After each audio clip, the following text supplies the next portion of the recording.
नमस्कारम। मैं राजश्री त्रिपाठी आप सभी का संस्कृत विद राजश्री में स्वागत एवं अभिनंदन करती हूँ। कैसे हैं आप लोग बच्चों? आज हम रुचिरा भाग 2 पुस्तक से विश्व बंधुत्वम पाठ का अध्ययन करेंगे। मैं आपको पहले इस पाठ के बारे में थोड़ा बता दूं ताकि आपको पाठ को समझने में आसानी हो। विश्व बंधुत्वम का अर्थ होता है जो संपूर्ण संसार को अपना भाई समझे या माने।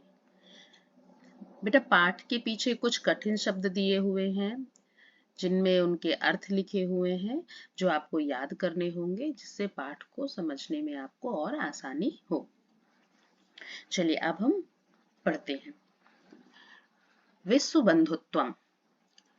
बच्चों ध्यान से सुनो, जो मैं पढ़ूंगी आप उसे मेरे साथ दोहराएंगे, क्योंकि संस्कृत समझने के लिए संस्कृत का शुद्ध उच्चारण करना बहुत ही आवश्यक होता है।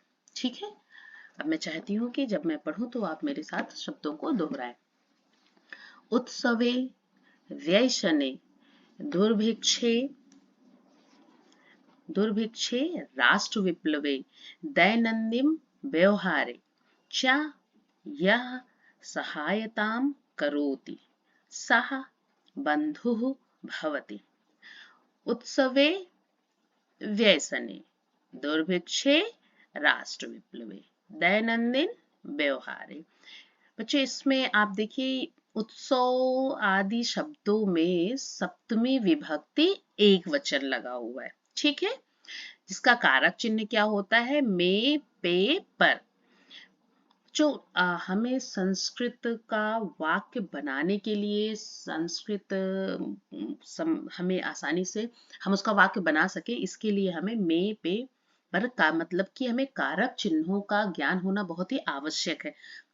मैं आपको साथ ही साथ इसमें कारक चिन्ह भी बताती जाऊंगी और शब्द रूप, धातु रूप भी बताती जाऊंगी, जिससे आपको इस पाठ से संबंधित जितने भी अभ्यास कार्य होंगे या अभ्यास कार्य में जो शब्द होंगे या जो भी ग्रामर का पार्ट होगा वो आपको आसानी से समझ में आ जाएगा।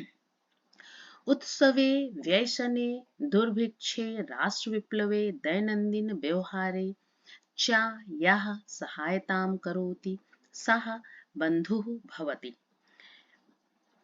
उत्सव में, संकट में, अकाल पड़ने पर, देश में विपत्ति के आने पर और रोज के व्यवहार में जो सहायता करता है वह भाई होता है, भाई अथवा मित्र होता है।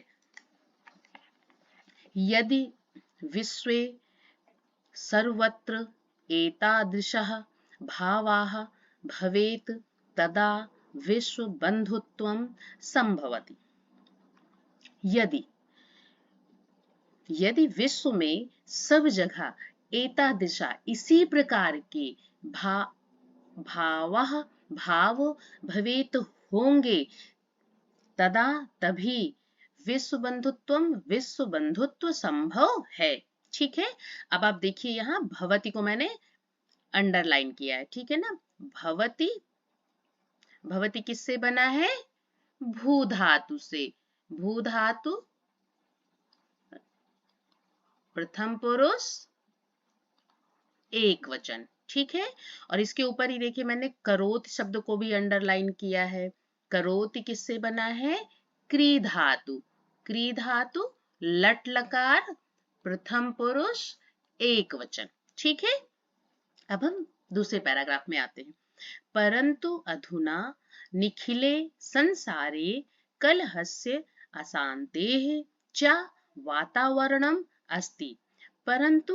किंतु आज संपूर्ण संसार में कलह और अशांति का वातावरण है। मानवाः परस्परम न विश्वसन्ति। मानवाः मनुष्यों का आपस में ना नहीं विश्वसन्ति, आपस में एक दूसरे पर विश्वास नहीं है। लोगों का आपस में एक दूसरे पर विश्वास नहीं है। आइए अब हम कलहस को देख लेते हैं। कलहस्य क्या है बच्चों? षष्ठी विभक्ति। षष्ठी विभक्ति एक वचन, और षष्ठी विभक्ति का कारक चिन्ह क्या होता है? का, की, के, जो कि हमें संबंध को दर्शाता है। ठीक है। ते मानवाह, अब मैं आपको मानवाह के बारे में बता दूं। मानवाह, मानवाह शब्द रूप है। ठीक है। प्रथमा विभक्ति बहुवचन। विश्वसंति, विश्वसंति धातु रूप है, जो कि विश्वस धातु से बना है। प्रथम पुरुष बहुवचन। चलिए अब हम आगे आते हैं। ते परस्य कष्टम स्वकीयम कष्टम न गणयन्ति। वे दूसरे के कष्टम कष्ट को स्वकीयम अपना कष्टम कष्ट ना नहीं गणयन्ति मानते हैं। वे दूसरों के कष्ट को अपना कष्ट नहीं मानते हैं। अपि च समर्थाः देशाः असमर्थेन देशान् प्रति उपेक्षा भावं प्रदर्शयन्ति। तेषाम् उपरि स्वकीयं प्रभुत्वं स्थापयन्ति। अपि च समर्थाः, समर्थ देशाः, देश, समर्थ देश, शक्तिशाली देश या साधन संपन्न देश, असमर्थान असमर्थ देशों के प्रति उपेक्षा भाव, तिरस्कार की भावना प्रदर्शित करते हैं। समर्थ देश, शक्तिशाली देश असमर्थ देशों के प्रति तिरस्कार की भावना या उपेक्षा की भावना प्रदर्शित करते हैं। अपिचा और तेषाम उनके ऊपर अपना प्रभुत्व स्थापित करते हैं, और उनके ऊपर भी अपना प्रभुत्व स्थापित करते हैं। ठीक है। संसारे सर्वत्र विद्वेषस्य शत्रुतायाः हिंसायाः च भावना दृश्यते। संसारे, संसार में, सर्वत्र हर जगह, विद्वेषस द्वेष की, शत्रुता की, च और हिंसाया हिंसा की भावना दिखाई देती है। संसार में सब जगह द्वेष, शत्रुता और हिंसा की भावना दिखाई देती है या दिखती है।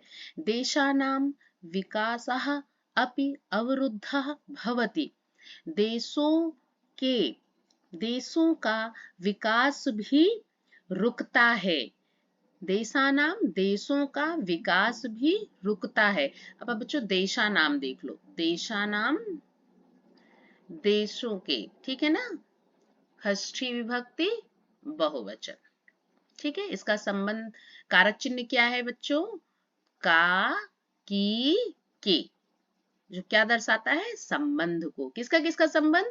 देशों का संबंध। देशों, देश में क्या हो रहा है? विकास, देश का और विकास के बीच संबंध को दर्शाता है। इयं महती आवश्यकता वर्तते यत् एकः देशः अपरेण देशेन सह निर्मलेन हृदयेन बन्धुतायाः व्यवहारं कुर्यात्। इयं महती आवश्यकता, यह महती आवश्यकता है कि यत् कि एकः देशः, एक देश, दूसरे देशेन सह, दूसरे देश के साथ, निर्मल हृदय के साथ बंधुता का व्यवहार करे या करना चाहिए। यह महती आवश्यक है कि एक देश दूसरे देश के साथ निर्मल हृदय के साथ बंधुता का व्यवहार करें। विश्वस्य जनेषु इयं भावना आवश्यकी। विश्व के लोगों में इयम, यह भावना आवश्यक है। लोगों में यह भावना आवश्यक है। ततः तभी, ततः तभी विकसिता विकसितयोः देशयोः मध्ये स्वस्था स्पर्धा भविष्यति। तभी विकसित देश और विकासशील देशों के मध्य स्वस्थ स्पर्धा होगी। तभी विकसित देश और विकासशील देश दोनों के मध्य एक स्वस्थ स्पर्धा होगी। बच्चों अब एक बार यहाँ भविष्यति देख लीजिए, ठीक है ना। भविष्यति, भविष्यति क्या है? भू धातु। किससे बना है? भू धातु, लट लकार, प्रथम पुरुष, एक वचन, ठीक है। जैसे ऊपर आप देखिए, मैंने यहाँ साह को भी अंडरलाइन किया है। साह मतलब साह के योग में तृतीया विभक्ति आती है, ठीक है। और निर्मलेन मतलब निर्मलेन तृतीया विभक्ति है। तृतीया विभक्ति का कारक चिन्ह क्या होता है? से के द्वारा, ठीक है ना। चलिए अब हम फिर नीचे आते हैं। सर्वे देशाः ज्ञान विज्ञानयोः क्षेत्रे मैत्री भावनया सहयोगेन च समृद्धिं प्राप्तुं समर्थाः भविष्यन्ति। सभी देश ज्ञान विज्ञान के क्षेत्र में मैत्री की भावना और सहयोग के द्वारा समृद्धि प्राप्त करने में समर्थ होंगे। सभी देश ज्ञान विज्ञान के क्षेत्र में मैत्री की भावना और सहयोग के द्वारा समृद्धि प्राप्त करने में समर्थ होंगे। बच्चों ये भविष्यति यहाँ मैंने आपको दिखाया, आप भविष्यति देखो। भविष्यति क्या है? ये भू धातु से बना है, लिट लकार, प्रथम पुरुष, बहुवचन, ठीक है। चलिए हम नीचे आ जाते हैं। सूर्यस्य चंद्रस्य च प्रकाशः सर्वत्र समान रूपेण प्रसरति। सूर्यस्य चंद्रस्य च, सूर्य और चंद्रमा का प्रकाश सब जगह समान रूप से फैलता है। सूर्य और चंद्रमा का प्रकाश सब जगह समान रूप से फैलता है। बच्चों इसमें सूर्यस और चंद्रस को देख लो। सूर्यस और चंद्रस ये क्या है? षष्ठी विभक्ति। षष्ठी विभक्ति एक वचन, ठीक है। षष्ठी विभक्ति का कारक चिन्ह क्या होता है? का, की, के। का, के, की, ठीक है ना, जो संबंध को दर्शाता है। अब इसमें संबंध किसका किसका है? सूर्य और चंद्रमा का संबंध प्रकाश से है, क्योंकि प्रकाश किससे निकलता है? सूर्य और चंद्रमा से निकलता है, ठीक है। सूर्यस्य चंद्रस्य च प्रकाशः सर्वत्र समान रूपेण प्रसरति। सूर्य और चंद्रमा का प्रकाश भी सब जगह समान रूप से पड़ता है। प्रकृति अपि सर्वेषु समत्वेन व्यवहरति। प्रकृति भी सभी के साथ समान रूप से व्यवहार करती है। प्रकृति भी, अपि मतलब भी, प्रकृति भी सभी के साथ समान रूप से व्यवहार करती है। अब सर्वेषु क्या है? सर्वेषु सर्व शब्द का सप्तमी विभक्ति बहुवचन, ठीक है। सर्व शब्द का सप्तमी विभक्ति बहुवचन। चलिए अब हम फिर से आते हैं। तस्मात् अस्माभिः सर्वैः परस्परं वैरभावम् अपहाय विश्वबन्धुत्वं स्थापनीयम्। तस्मात्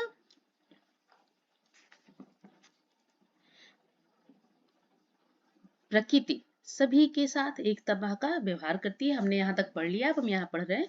इसीलिए हम सभी को, तस्मात इसीलिए हम सभी के द्वारा या हम सभी को परस्पर एक दूसरे से वैर भाव अपहाय छोड़कर विश्व बंधुत्व को स्थापित करना चाहिए।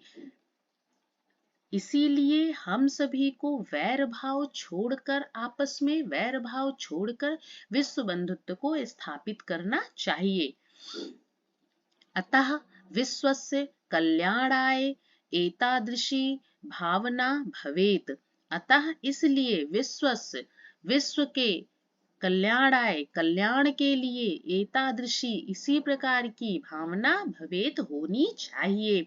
कल्याणाय बच्चों, कल्याणाय में क्या है? कल्याणाय है चतुर्थी विभक्ति, ठीक है। कल्याण शब्द रूप है। चतुर्थी विभक्ति एक वचन, और चतुर्थी विभक्ति का कारक चिन्ह क्या होता है? के लिए, ठीक है। तो विश्व के कल्याण के लिए एतादृशी इस प्रकार की भावना होनी चाहिए। आइए अब हम इस सूक्ति को पढ़ते हैं। इस उक्ति हमें यह बताएगी कि हमें किस तरह की भावना, हमारे विश्व के अंदर किस तरह की भावना होनी चाहिए। ठीक है, अयम निजः, या मेरा है, परोवेति, वह दूसरे का जानो, गणना लघु चेत साम, ऐसा छोटी बुद्धि वाले या संकुचित बुद्धि वाले मानते हैं। उदार चरिता नाम, उदार हृदय वाले या ब्रॉड माइंडेड लोग, तू वसुधैव कुटुंबकम, तो संपूर्ण पृथ्वी को अपना परिवार मानते हैं। ठीक है, संपूर्ण पृथ्वी को ही अपना परिवार मानते हैं। ठीक है बच्चों, अब हमने पाठ को पढ़ लिया है। अब मैं एक बार आपको इस पाठ को एक बार में पढ़ाने का, बताने का प्रयास करूंगी, क्योंकि हमने जब ये हम साथ साथ हमने ग्रामर भी पढ़ा है, तो हो सकता है कि बच्चों को कहीं थोड़ा सा समझ में कम आया हो, तो मैं एक बार इसको आपको इसका अर्थ बताना चाहती हूँ। चलिए, उत्सवे व्यसने, उत्सव में अकाल पड़ने पर, दुर्भिक्षे, संकट में, राष्ट्र में विपत्ति आने पर और दिन प्रतिदिन के व्यवहार में जो सहायता करता है वह भाई या मित्र होता है। यदि विश्व सर्वत्र एतादृशा, यदि विश्व में सब जगह इस प्रकार के भाव होंगे, तभी विश्व बंधुत्व संभव है। किंतु अधुना निकले आज संपूर्ण संसार में कलह और अशांति का वातावरण है। मानवाः, मनुष्यों का आपस में विश्वास नहीं है। ते परस्य, वे दूसरे के कष्ट को स्वकीयम, अपना कष्ट नहीं मानते हैं, या नहीं अपना कष्ट नहीं मानते हैं या नहीं गिनते हैं। अपिचा समर्थाः, समर्थशाली देश, शक्तिशाली देश असमर्थ देशों के प्रति तिरस्कार की भावना रखते हैं। अपिचा, और भी उनके ऊपर प्रभुत्व स्थापित करते हैं। संसारे सर्वत्र विद्वेषस्य, संसार में सब जगह द्वेष, शत्रुता, हिंसा की भावना दिखती है। देशानाम विकासाः, देशों का विकास भी रुकता है। इयम महती आवश्यकता, यह बहुत आवश्यक है, यह महती आवश्यकता है कि एक देश दूसरे देश के साथ निर्मल हृदय के साथ बंधुता का व्यवहार करें। विश्वस्य जनेषु, विश्व के, संसार के लोगों में यह भावना आवश्यक है। ततः, तभी विकसितयोः, विकसित देश विकासशील देशों के मध्य स्वस्थ मुकाबला होगा। सर्वे देशाः, सभी देश ज्ञान विज्ञान के क्षेत्र में मैत्री भावना और सहयोग के द्वारा समृद्धि प्राप्त करने में समर्थ होंगे। सूर्यस्य चंद्रस्य, सूर्य और चंद्रमा का प्रकाश हर जगह समान रूपेण प्रसरति, समान रूप से फैलता है। प्रकृति मतलब नेचर, प्रकृति भी सर्वेषु, सभी के साथ समान व्यवहार करती है। तस्मात् अस्माभिः सर्वैः, तभी इसीलिए हम सभी के द्वारा एक दूसरे से वैर भाव को छोड़कर विश्व बंधुत्व की स्थापना करनी चाहिए। अतः इसलिए विश्व के कल्याण के लिए इस प्रकार की भावना होनी चाहिए। किस प्रकार की? अयम निजः परोवेति, यह मेरा है, परोवेति दूसरे का जानो, गणना लघु चेत साम, ऐसी गणना लघु चेतना वाले व्यक्ति या नैरो माइंडेड लोग करते हैं। उदार चरित वाले मतलब ब्रॉड माइंडेड व्यक्तियों के लिए तो संपूर्ण पृथ्वी ही उनका परिवार है। अब हमने पाठ को पढ़ लिया है और आइए अब हम इस पाठ का अभ्यास कार्य देखते हैं। ठीक है, चलिए हम आते हैं पेज नंबर 50 पर। ठीक है, चलिए अब हम क्वेश्चन नंबर 2 करेंगे। मैं चलिए क्वेश्चन नंबर 2, मंजुषातः समानार्थक पदानि चित्वा लिखतः। जो बॉक्स में समान अर्थ वाले शब्दों को चुनकर हमें लिखना है। पहला क्या है, स्वकीयम। स्वकीयम मतलब अपना, ठीक है ना, स्वकीयम अपना, और उसका समान अर्थ क्या होता है, आत्मानम। ठीक है ना, तो हम आत्मानम को यहाँ पे लिखेंगे। ठीक है, दूसरा क्या है, अवरुद्धा। अवरुद्धा मतलब रोकना। रोकना मतलब किसी चीज को ऑब्स्ट्रैक्ट करना। तो क्या है इसका, बाधिता। मतलब हम यहाँ क्या लिखेंगे, अवरुद्धा के सामने बाधिता। ठीक है, फिर क्या है, कुटुंबकम। कुटुंबकम मतलब होता है परिवार, ये तो आप सबको ही पता होगा। और ऊपर इसमें बॉक्स में देखिए परिवारः लिखा है ना, परिवारः, हम परिवारः को कुटुंबकम के सामने लिखेंगे। फिर फोर्थ नंबर पे क्या है, अन्यस्य। अन्यस्य मतलब दूसरे का।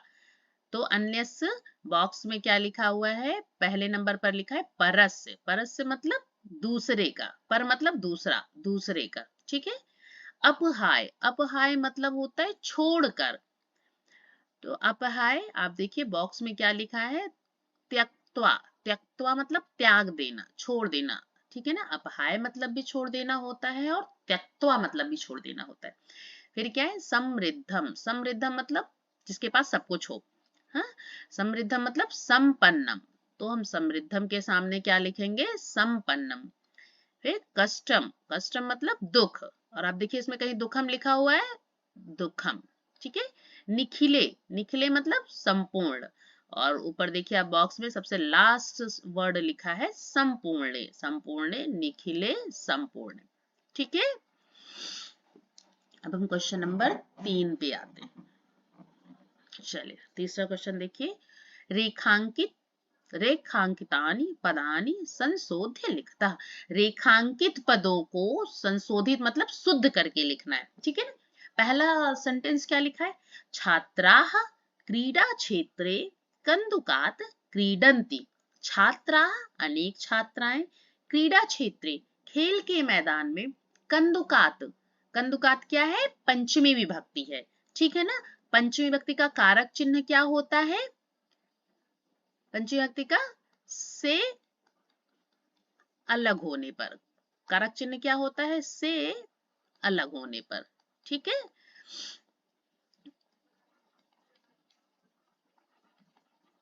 अलग होने पर। और गेंद के द्वारा यहाँ खेला जा रहा है, तो अगर गेंद के द्वारा खेला जा रहा है तो यहाँ कंदुकात नहीं होगा, यहाँ होगा कंदुकेन। कंदुकेन मतलब गेंद से के द्वारा।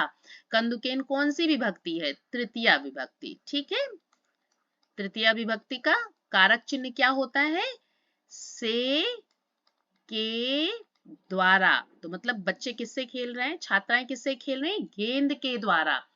तो इसलिए यहाँ होगा कंदुकेन। फिर दूसरा सेंटेंस, ते बालिकाः मधुरम गायन्ति। वे बालिकाएं मधुर गाती हैं। अब हमें क्या, हमें उस पे अंडरलाइन क्या है, रेखांकित शब्द कौन सा है, ते। ठीक है ना, हमें ते को चेंज करना है।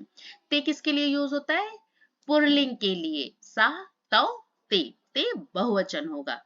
ठीक है ना, और अगर हम इसको बालिका के साथ भी प्रयोग करते हैं तो बालिका का क्या कैसे चलता है, सा, ते, ता। फिर ये द्वितीय विभक्ति हो जाएगी, लेकिन यहाँ गायंती में बहुवचन का प्रयोग हुआ है, मतलब कि यहाँ ता का प्रयोग होगा। ता बालिका मधुरम गायन्ति। ठीक है, अब नेक्स्ट, अहम पुस्तकालयेन पुस्तकानि आनयामि।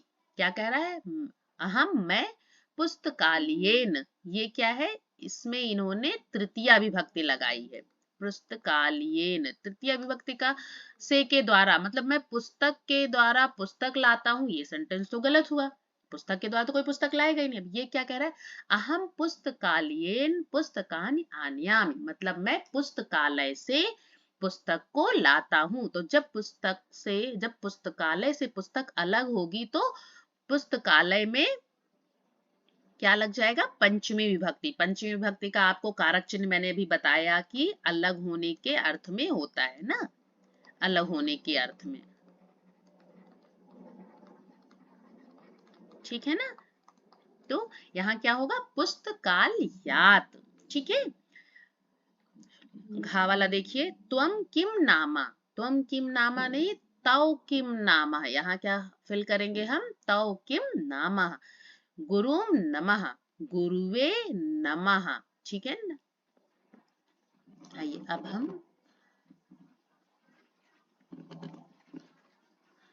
क्वेश्चन नंबर 4 पे चलते हैं। मंजुषाता विलोम पदानि चित्वा लिखता, ठीक है बच्चों। अभी क्या बता रहे हैं कि हमें कोष्ठक में दिए विलोम शब्दों को चुनकर, मतलब बॉक्स में दिए विलोम शब्दों को चुनकर लिखना है, ठीक है। पहला विलोम शब्द क्या लिखा हुआ है? शत्रुताया, शत्रुताया, इनमी। उसका अपोजिट क्या होगा? फ्रेंड। तो क्या होगा? मित्रताया, ठीक है ना। आप लोग भी लिख लीजिए, मित्रताया। फिर क्या है? पुरा, पुरा मतलब प्राचीन, पुराना। और इसका विलोम शब्द क्या होगा? अधुना, अधुना मतलब नया।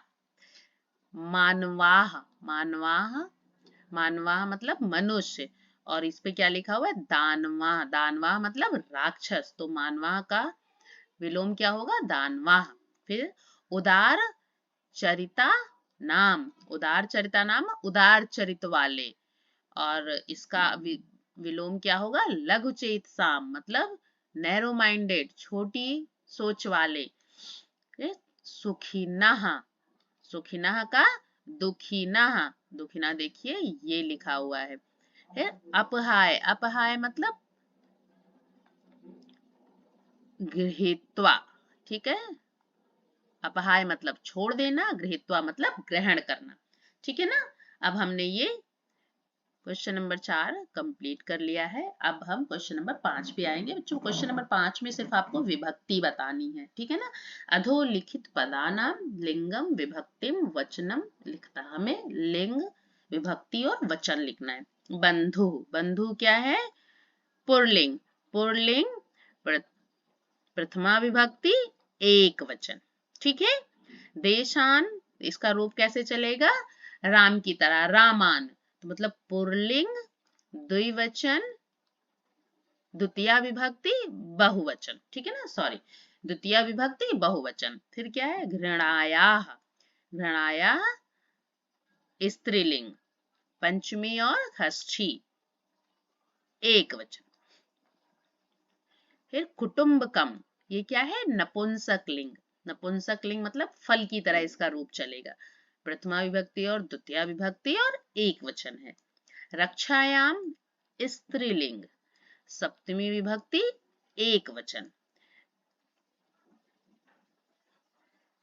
ज्ञान विज्ञानियों नपुंसक लिंग, षष्ठी और सप्तमी का एक वचन। चलिए अब हम आते हैं इसके नेक्स्ट क्वेश्चन पे, ठीक है। चलिए क्या है? कोष्ठकेषु, क्वेश्चन नंबर 6 देखो बच्चों। क्वेश्चन नंबर 6, कोष्ठकेषु दत्तेषु शब्देषु समुचितां विभक्तिं योजयित्वा यित्वा रिक्त स्थानानि पूरयतः, ठीक है ना। कोष्ठक में दिए गए शब्दों को समुचित विभक्ति की योजना के साथ ही रिक्त स्थान की पूर्ति करनी, ठीक है। पहला क्या लिखा हुआ है? का क्या लिखा है? विद्यालयम उभयतः वृक्षाः सन्ति, ठीक है ना। दूसरे में इन्होंने कृष्ण आपको ब्रैकेट में दिया हुआ है, ठीक है ना, जो आपको फिल करना है। उभयतः गोपालिका। सबसे पहले बच्चों ये जानना बहुत जरूरी है कि उभयतः के उभयत के योग में हमेशा द्वितीय विभक्ति होती। जहां कहीं उभयतः लिखा है, आपको ये मान लेना है कि वहां द्वितीय विभक्ति ही लिखी जाएगी, तो आपको वहां तुरंत ही द्वितीय विभक्ति लिख देना है। तो कृष्ण का द्वितीय विभक्ति क्या होगा? कृष्णम, ठीक है। उभयत जहां होगा, उभयत के योग में सदैव द्वितीय विभक्ति होती है। खा का देखिए, ग्रामम परितः गोचारण भूमि। ठीक है, अब इसमें क्या दिया है, ग्राम। ग्राम का क्या द्वितीय विभक्ति किया, ग्रामम।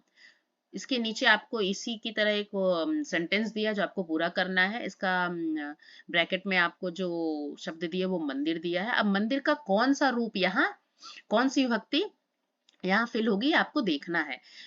तो परितः भक्त्याः, परितः मंदिरम, मंदिरम परितः भक्त्याः, भक्त्याः। ठीक है, अब परितः लिखा हुआ, ध्यान देना बच्चों। अभितः देखिए, इसलिए मैंने यहाँ लिख दिया अभितः परितः समयः निक्सः हा प्रतियोगे अपि उपपद द्वितीया। ये उपपद है, ये जो परितः है ये उपपद है। तो अभितः परितः समयः निक्सः हा प्रति, इनके योग में हमेशा द्वितीय विभक्ति का प्रयोग किया जाता है। ठीक है, तीसरा देखिए, सूर्याय नमः। ठीक है, उसके नीचे आपको वैसे ही लिखना है गुरुवे नमः, गुरु, गुरुवे नमः, गुरु की चतुर्थी विभक्ति हमें यहाँ फिल करनी है। अब आप देख लीजिए, नमः जो शब्द है ना, नमः स्वस्ति स्वाहा स्वदा अलम वषड योगेश चतुर्थी विभक्ति उपपद। तो जहां नमः स्वस्ति स्वाहा सुधा इस तरह के शब्द होंगे, आपको ये देखते ही जान लेना है कि यहाँ चतुर्थी विभक्ति का प्रयोग किया जाएगा। फिर वृक्ष, घा वाला देखो बच्चों, वृक्षस्य उपरि खगाः, वृक्ष के ऊपर पक्षी है। हाँ? अब इसमें लिखा है अश्वस्य उपरि सैनिकाः, घोड़े के ऊपर सैनिक है। ठीक है ना। अब एक चीज और देख लो आप, ऊपर एवं अधः, ऊपर और नीचे, ऊपर एवं अधः के योग में कौन सी विभक्ति का प्रयोग किया जाता है, षष्ठी विभक्ति का। ठीक है ना। चलो अब हम करते हैं क्वेश्चन नंबर 7। ठीक है, कोष्ठकात् समुचितम पदम चित्वा रिक्त स्थानानि पूरयत। ठीक है, नमः लिखा हुआ है और आपको हरिम और हरिये में से शुद्ध शब्द यहाँ फिल करना है। तो शुद्ध शब्द क्या होगा, हरिये, क्योंकि अभी मैंने आपको बताया था कि नमः के योग में, नमः स्वस्ति स्वाहा सुधा अलम वसटकार योगेशा के योग में हम चतुर्थी भक्ति का प्रयोग करते हैं, तो हम यहाँ हरिये फिल करेंगे। ठीक है, ब्लैंक, खा वाला देखिए, ब्लैंक परितः कृषि क्षेत्राणि संति, ब्रैकेट में लिखा हुआ है ग्रामस्य और ग्रामम। ठीक है ना। परितः, परितः के योग में क्या लिखते हैं, द्वितीय विभक्ति, तो यहाँ क्या प्रयोग होगी, द्वितीय विभक्ति ग्रामम। ठीक है, गा, अम्बा, खाली जगह नमः, अभी मैंने आपको बताया था नमः स्वस्ति स्वाहा, इसके योग में क्या होती है, चतुर्थी विभक्ति, तो हम अम्बायई, ठीक है ना, चतुर्थी विभक्ति का प्रयोग करेंगे। फिर घा है, ऊपरी अभिनेता अभिनयम करोति, तो ऊपर अभिनेता अभिनय करता है। ठीक है ना। ऊपर एवं अधः, ऊपर और नीचे के योग में किस चीज का प्रयोग करते हैं, षष्ठी विभक्ति का। ठीक है ना। तो हम क्या लिखेंगे यहाँ, मंचस्य, मंचस्य ऊपर, मंच के ऊपर अभिनेता अभिनय करता है। अंगा देखिए आप, खाली जगह उभयतः पुत्रो स्तः। ठीक है ना। फिर यहाँ हम क्या, पितरम पितु, तो उभयतः के योग में हम क्या फिल करेंगे, पितरम। ठीक है ना, पितरम उभयतः पुत्रो स्तः। ठीक है बच्चों, अब हमने अभ्यास कार्य भी कर लिया है और पाठ को भी अच्छे से पढ़ लिया है। तो अब आप इसको एक बार खुद अभ्यास करेंगे, अभ्यास कार्य का अभ्यास करेंगे और पाठ को पढ़ेंगे। और किसी भी बच्चे को अगर किसी भी प्रकार की परेशानी है तो वह मुझे कमेंट बॉक्स में लिखे, मैं उसकी समस्याओं का जल्दी से जल्दी समाधान निकालूंगी और उसको जवाब दूंगी। और बच्चों, अगर आपको मेरा पढ़ा अच्छा लग रहा है, पढ़ाया हुआ आपको समझ में आ रहा है, तो प्लीज आप इसे लाइक करना और सब्सक्राइब करना ना भूलें। धन्यवाद। ओके, बाय बाय बच्चों।